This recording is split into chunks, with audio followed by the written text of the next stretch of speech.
Bismillahirrahmanirrahim. Assalamualaikum warahmatullahi wabarakatuh. Waalaikumsalam warahmatullahi wabarakatuh. Alhamdulillah. Nahmaduhu wa nasta'inuhu wa nastaghfiruh. Wa na'udzu billahi min shururi anfusina wa min sayyiati a'malina.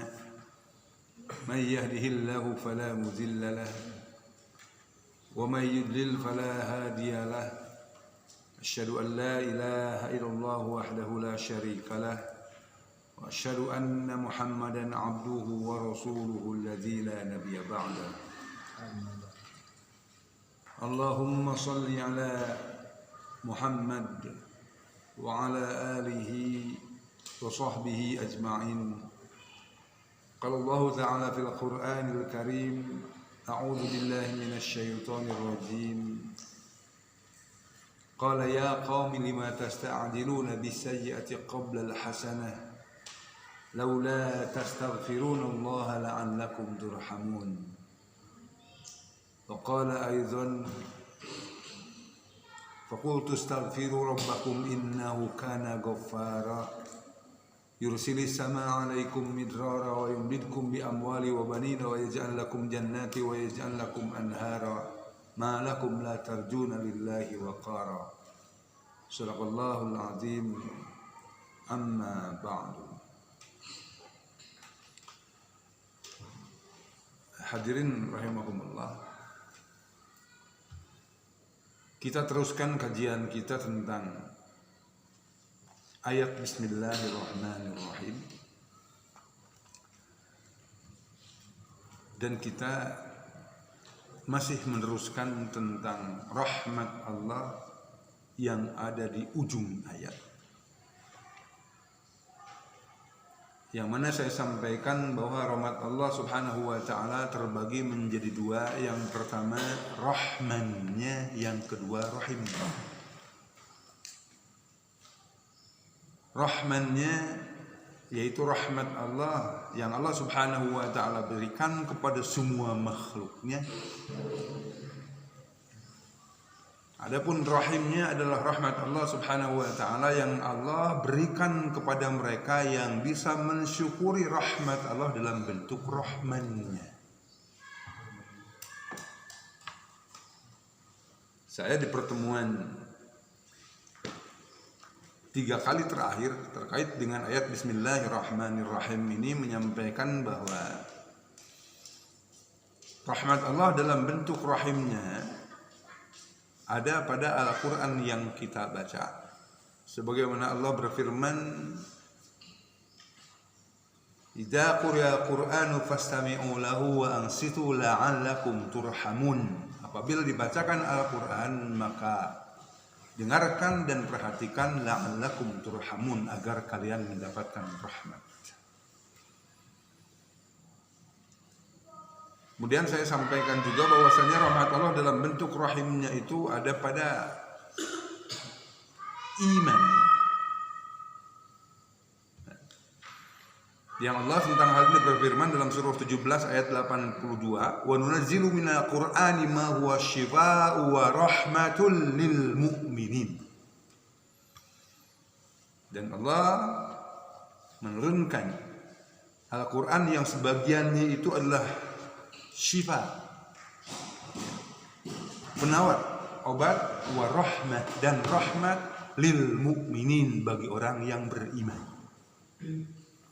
Di 2 kali pertemuan ya saya lupa. Okay. Pada pertemuan kali ini kita akan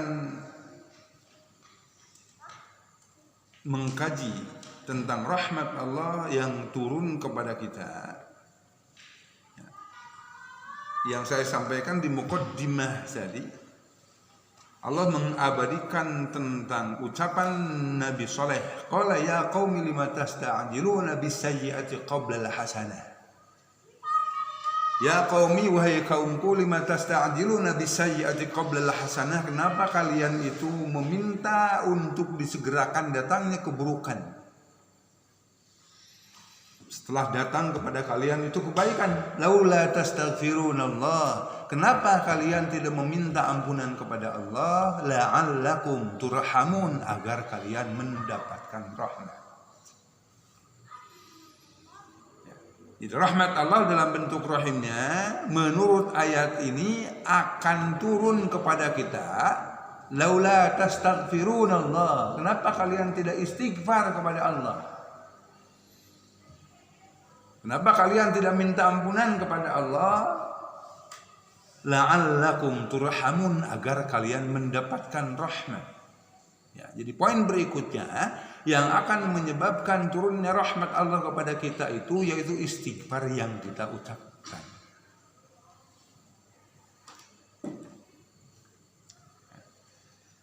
Saya juga di muqaddimah tadi menyampaikan beberapa ayat yang ada pada surah Nuh. Kalau di ayat tadi Allah mengabadikan ucapan Nabi Soleh terhadap kaumnya, maka di dalam surah Nuh itu Allah mengabadikan tentang ucapan Nuh alaihissalam kepada kaumnya. Kata Nabi Nuh itu, "Faqultu astaghfiru rabbakum innahu kana ghaffara." Kemudian yursilis sama alaikum midrara wa yumdidkum bi amwali wa banina wa yaj'al lakum jannati wa yaj'al lakum anhara ma lakum la tarjuna lillahi waqara.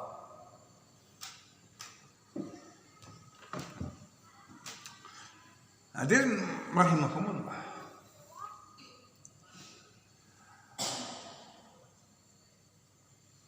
Timbul pertanyaan, istighfar yang seperti apa yang akan menjadi penyebab turunnya rahmat Allah? Apakah istighfar asal istighfar atau istighfar yang memiliki indikator-indikator?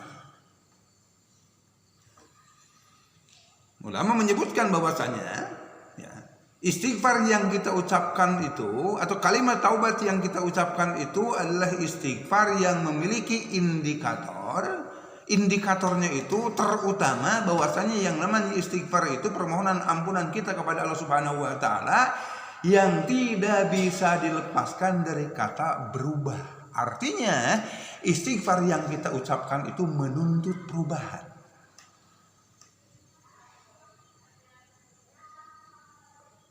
Kalian tahu kenapa Fir'aun meminta ampunan kepada Allah kemudian tidak Allah ampuni?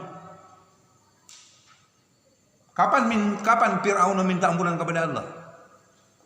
Fir'aun meminta ampunan kepada Allah itu ketika nyawa sudah ada di tenggorokan, ketika ada pada saat sakaratul maut. Kalau seseorang pada saat sakaratul maut, akan enggak dia itu berubah? Nah, jadi sakaratul maut kan terus meninggal, terus mati, tidak akan berubah. Mau berubah apanya? Makanya kan salah satu penyebab kenapa ya istighfarnya Fir'aun itu tidak diterima oleh Allah Subhanahu wa taala karena istighfar itu menuntut adanya perubahan dari diri kita, sedangkan orang yang sedang sakarat ini namanya sakarat, tidak lama kemudian akan mati gitu. Mau merubah apa?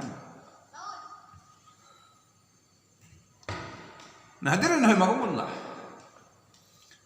Ulama memberikan pemahaman kepada kita bahwa yang namanya istighfar itu harus berindikasikan yang pertama ketika kita mengucapkan astagfirullahaladzim, maka mau tidak mau kita itu harus mengevaluasi perjalanan hidup kita.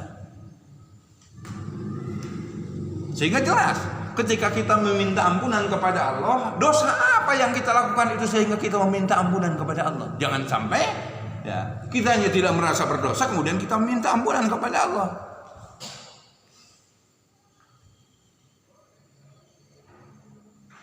Makanya kan hadirin rahimakumullah ya.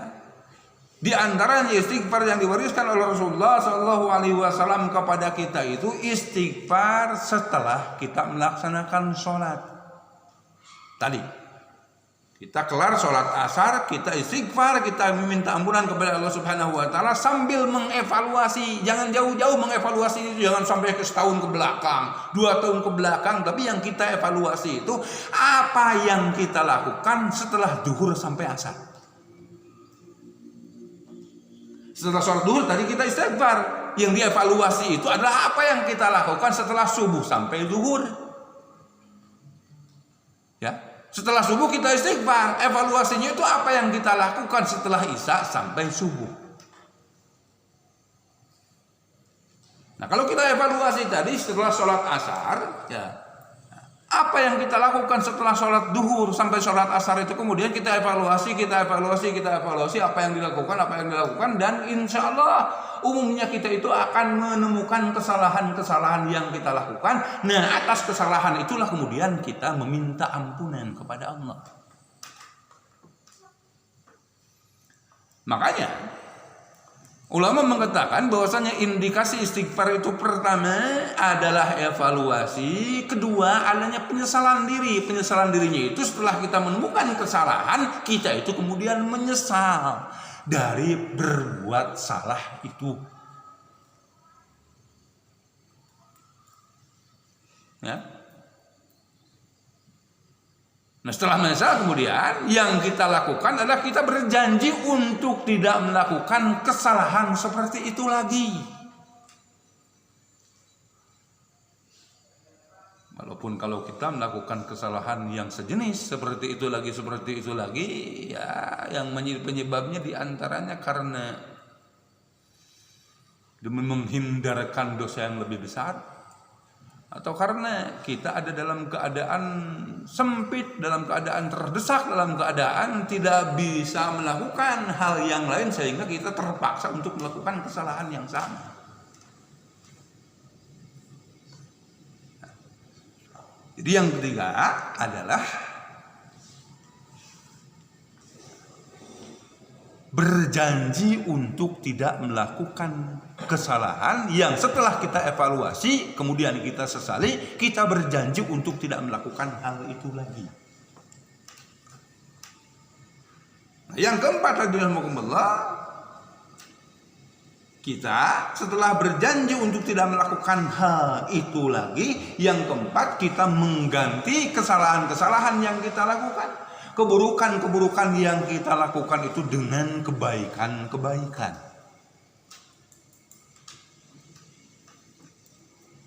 Makanya dinamakan ya, mukmin itu kan kata Rasulullah, mukmin itu mir'atu akhi, yang namanya mukmin itu merupakan cerminan bagi saudara.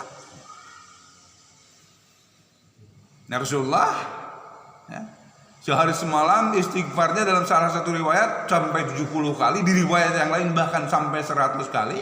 Rasul itu merupakan cerminan bagi para sahabatnya. Kalau yang namanya cerminan, kalau saya bercermin ke sini, ya di depan saya itu ada cermin, saya dengan yang dicermin itu sama nggak? Sama ya? Mustahil beda. Nggak mungkin beda kan? Kecuali kanan jadi kiri, kiri jadi kanan ya. Kalau tangan kanan saya yang begini jadi kiri kan, di cermin itu kecuali seperti itu ya. Ya. Lebih dari itu kurang lebihnya sama antara kita, antara yang bercermin dengan yang dicermin. Nah, Rasulullah merupakan cerminan para sahabatnya yang istighfarnya sehari semalam 70 kali, di riwayat yang lain sampai 100 kali, maka para sahabatnya juga merupakan cerminan kita. Pun tentu kualitasnya berbeda, karena kualitas Rasul dengan para sahabat juga nggak sama, maka kualitas para sahabat dengan kita juga tentu nggak sama. Cuma kurang lebihnya itu ya tadilah seperti cermin itu. Nah, yang lantas perubahan seperti apa yang harus ada pada kita ketika kita mengucapkan istighfar, ketika kita melakukan pertaubatan yang akan berujung pada akan mendapatkannya rahmat dalam bentuk rahimnya Allah. Kita sebagai mukmin oleh Allah Subhanahu wa taala disebutkan dalam surah 9 ayat 112, kata Allah, "Wa basyiril mu'minin," dan berikanlah kabar gembira bagi orang-orang yang mukmin. Orang yang mukmin itu di awal ayatnya Allah mengatakan mukmin itu at-taibun al-abidun al-hamidun as-sa'i'un ar-raki'un as-sajidun al-amiruna bil ma'rufi wan nahuna 'anil munkar wal hafizuna li hududillah wa basyiril mu'minin. Mukmin itu kata Allah yaitu at-taibun al-abidun al-hamidun, seseorang yang melakukan pertaubatan dan pertaubatannya itu pertaubatan yang harus merubah ibadahnya. Nah tadi istighfar itu nuntut adanya perubahan, pertaubatan itu nuntut adanya perubahan, maka perubahan yang harus ada pada diri kita ketika kita melakukan istighfar itu at-taibun al-abidun, perubahan kepada ibadah kita, alhamidun, perubahan kepada bisa mensyukurinya nikmat-nikmat yang kita dapatkan. Jadi kan orang melobana gini ya, kebanyakan dari kita itu terhadap nikmat itu perasaannya kurang aja. Ketika kita seperti itu yang harus kita istighfari. Karena ketika seseorang itu mengapresiasi kenikmatan dengan apresiasi yang rendah, dengan apresiasi yang jelek, nanti akan berujung kepada ketidakberesan dalam kualitas penghambaannya.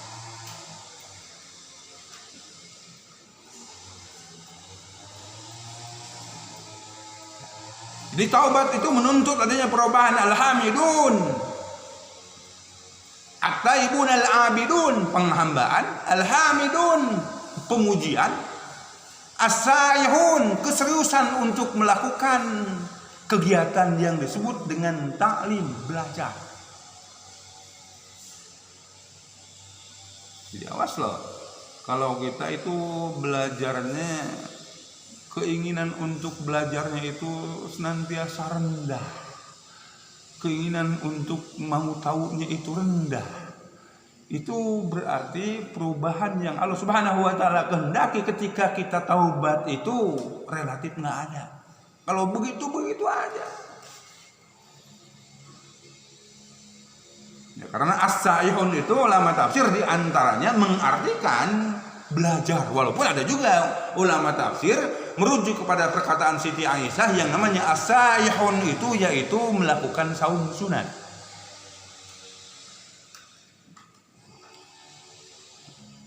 Jadi mereka yang benar taubatnya itu mereka yang memiliki semangat belajar yang tinggi. Setelah tadi sebelumnya mereka yang taubatnya benar itu adalah mereka yang memiliki peningkatan dalam kualitas penghambaan dan kualitas mensyukuri nikmat.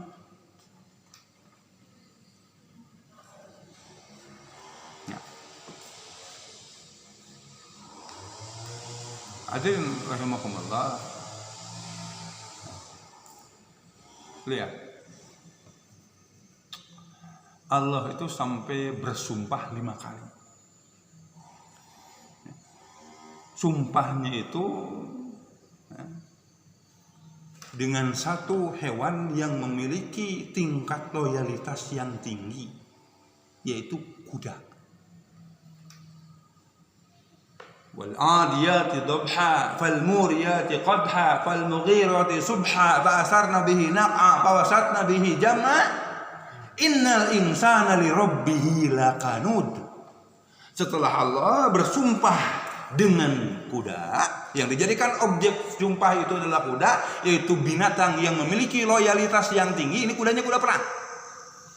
Kuda-kuda ini tahu kemana mereka itu akan dibawa oleh majikannya, tahu. Secara naluri tahu, tapi kenapa kuda ini ya tahu secara naluri bahwasanya mereka itu akan menghadapi bahaya, tapi mereka gagah, gitu, semangat, ya, pergi ke medan perang. Kenapa? Karena memiliki loyalitas. Tapi kemudian Allah di ayat ke-6-nya setelah bersumpah dengan kuda, Allah berfirman, innal insana li rabbih laqanud. Sesungguhnya umumnya manusia kepada Rabbnya laqanud, ingkar. Ingkar itu tidak bersyukur.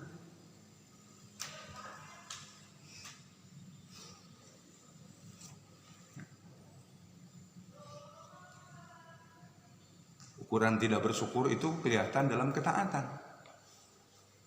Ya. Karena kan bersyukur itu jangan hanya dipandang mengucapin alhamdulillah, alhamdulillah, alhamdulillah saja. Lihat surat Al-Kautsar, kata Allah, inna a'tainakal kautsar, sesungguhnya kami telah memberikan nikmat yang banyak kepadamu. Kemudian Allah tidak memerintahkan dalam ayat yang berikutnya itu fashkuri, bersyukurlah, tidak. Tapi Allah mengatakan fasholli li rabbika wanhar, karena salat dan wanhar dan berkorban itu wujud dari bersyukurnya kita. Ketaatan.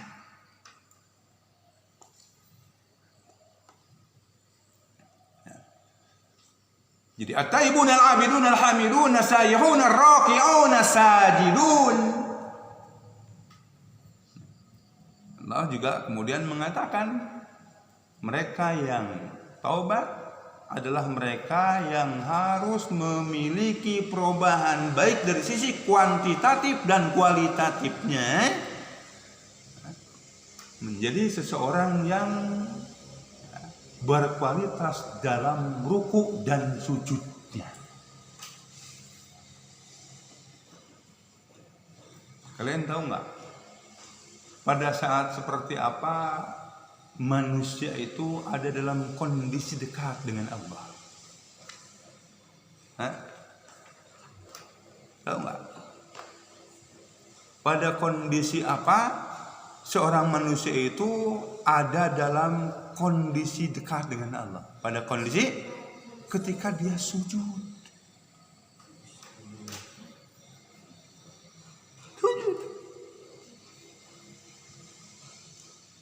Apalagi kalau sujudnya ya lebih terklasifikasi lagi, ya sujudnya itu sujud ketika kita sedang membaca Al-Quran, ada ayat apa namanya?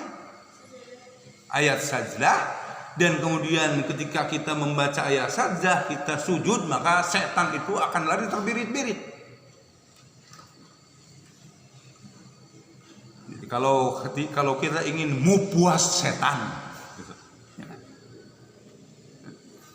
maka sujudlah ketika kita membaca Al-Quran dan sampai pada ayat sajdah.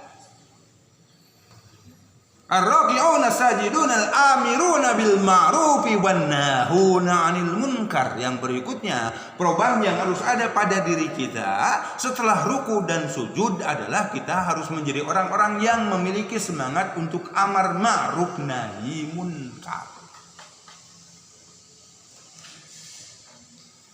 Memerintahkan yang ma'ruf dan melarang orang dari yang munkar. Lebih susah mana? Lebih susah memerintahkan yang ma'ruf atau melarang orang yang berbuat munkar?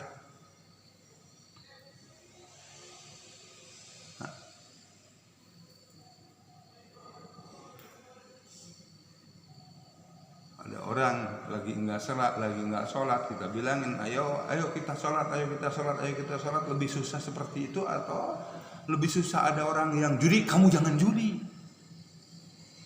Ada orang yang sedang mabok, kamu jangan mabok. Lebih susah melarang orang dari berbuat munkar daripada memerintahkan orang berbuat ma'ruf. Dan biasanya hadirin rahimakumullah, ya, reaksi dari mereka yang mana kepada mereka itu diutus para Rasul Allah, reaksi-reaksi yang datang dari mereka kepada para Rasul Allah itu yaitu ketika para Rasul Allah melarang mereka untuk berbuat munkar. Mereka akan bereaksi. Kenapa? Karena mereka merasa terusik. Mereka merasa terganggu, kesenangannya itu dilarang.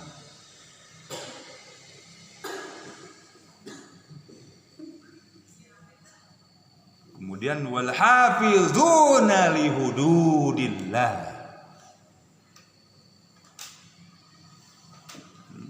menjaga rambu-rambu Allah, menjaga hukum-hukum Allah. Kemudian Allah tutup ayatnya dengan bahasa wabasyiril mu'minin, dan berikanlah kabar gembira bagi mukmin. Mukmin itu yaitu seseorang yang memiliki ciri tadi, at-taibun al-abidun al-hamidun, terus sampai wal hafizuna li hududillah.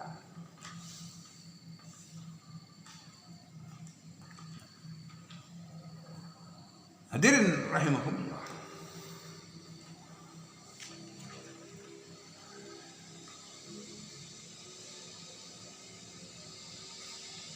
Kalau kita perhatikan, bahkan yang namanya rahmat Allah tidak hanya akan kita terima dalam bentuk rahimnya yang khusus untuk para mukmin saja ketika kita istighfar, tapi rahmat Allah dalam bentuk rahmannya pun insya Allah akan kita dapatkan ketika kita istighfar.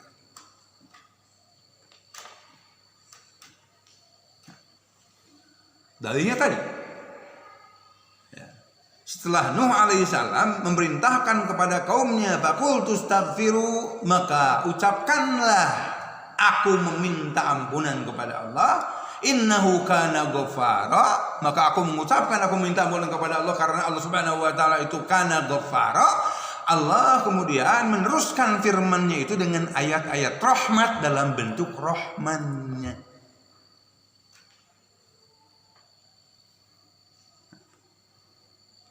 Apa?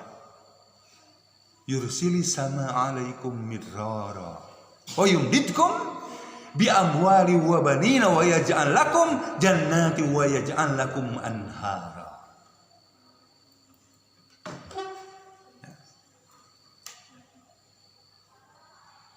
Allah mengatakan ketika kita beristighfar kepada Allah, kita mendapatkan ampunan Allah, Allah akan menurunkan hujan. Wa yumdidkum bi amwal, dan Allah akan menambahkan kepada kalian harta dan anak dan kebun-kebun yang lebat. Makanya Masya Allah, ketika ada seseorang bertanya kepada ulama dari kalangan tabi'in, curhat, bukan bertanya, curhat, dan kemudian juga bertanya. Curhatnya itu, ya Syekh, hidup saya ini kok begitu-begitu aja, kok susah melulu. Jawab sama ulama dari kalangan tabi'in itu, banyaklah istighfar.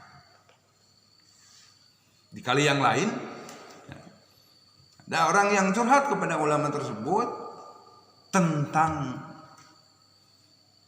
pernikahan yang telah dilaksanakan selama sekian lama tapi ternyata tidak memiliki anak. Ulama tersebut kemudian mengatakan, perbanyaklah istighfar.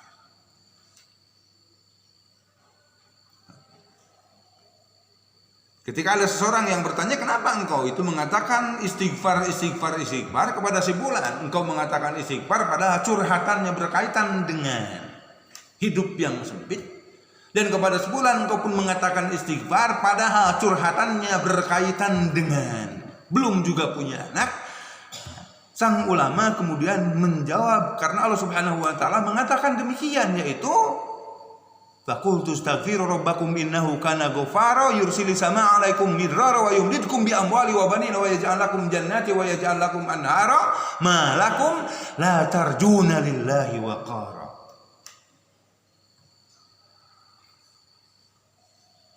Nah, hadirin rahimakumullah, selanjutnya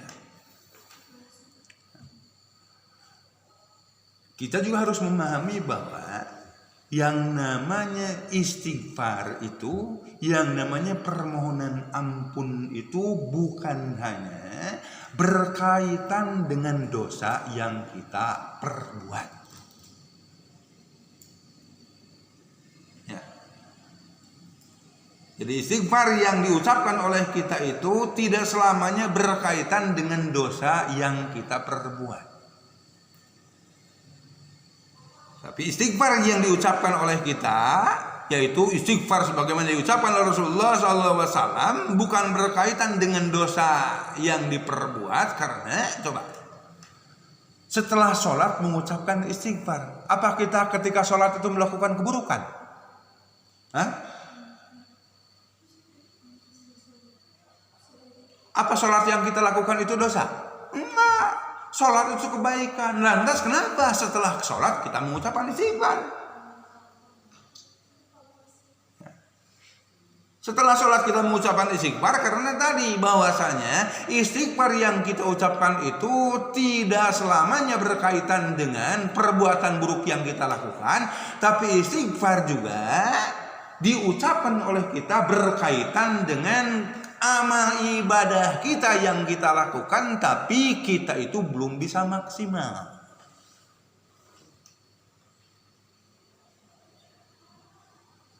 Pernah ngalamin enggak sholat tidak khusyuk? Belum pernah, itu pernah mah khusyuk.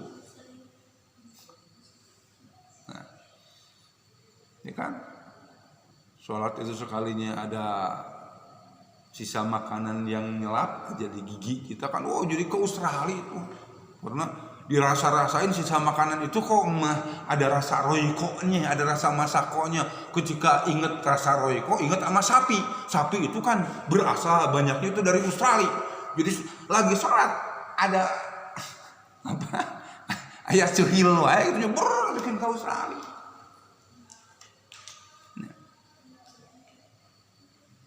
Jadi masalah ilmu kumulah, kalau seseorang itu mendawamkan, mengkontinyukan untuk mengucapkan istighfar atas kebaikan-kebaikan yang belum bisa dilakukan secara sempurna, maka insya Allah orang-orang seperti ini adalah orang-orang yang akan terhindar dari keburukan-keburukan.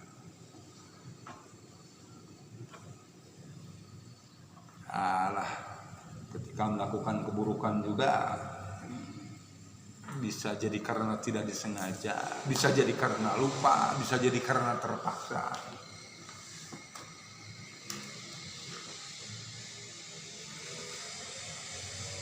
Oke. Sebelum ditutup nih, saya bertanya, apakah orang yang takwa merupakan seseorang yang tidak melakukan dosa? Orang bertakwa suka melakukan dosa juga ya? Hah?